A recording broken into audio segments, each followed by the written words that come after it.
Pemirsa, kenaikan harga liquefied petroleum gas atau LPG non-subsidi ukuran 12 kg belum sepenuhnya berdampak signifikan terhadap daya beli pelanggan.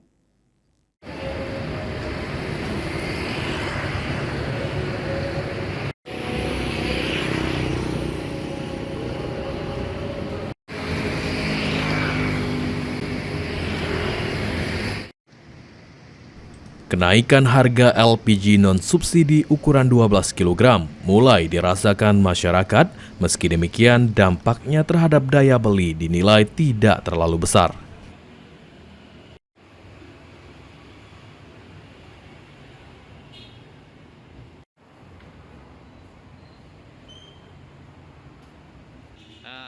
Rusli, pegawai di agen LPG Pertamina UPMS 2 Aripai, mengatakan kenaikan harga memang berpengaruh, namun masih dalam batas wajar. Mayoritas pengguna LPG 12 kg berasal dari kalangan menengah ke atas, sehingga masih mampu menyesuaikan pengeluaran. Namun, kenaikan ini turut berdampak pada pelaku usaha kecil, seperti warung dan UMKM yang menggunakan LPG 12 kg. Biaya operasional yang meningkat berpotensi memicu kenaikan harga jual. Konsumen sempat terkejut pada hari pertama kenaikan harga, sehingga penjualan menurun, namun memasuki hari kedua penjualan kembali normal.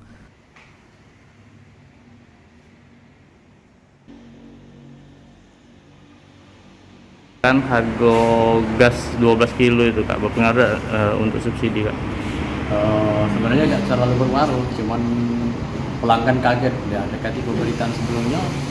Ya bagi mereka yang mau duit pas ya terpaksa balik lagi, biasanya mereka balik lagi sini. Itu kenaikan harganya berapa tuh Kak awalnya Kak? Harga awal sebelum naik itu yang ukuran 12 kg ini 194, yang 5,5 itu 94. Jadi yang 12 kg ini naiknya 36, jadi 230. Yang 5,5 itu jadi 111, naiknya 17.000. Itu berapa persen Kak kira-kira naik Kak? Itu berapa persen itu? Kalau 13 kurang 20%?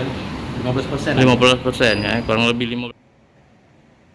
Kenaikan harga LPG 12 kg ini tidak terkait subsidi pemerintah karena termasuk kategori non-subsidi.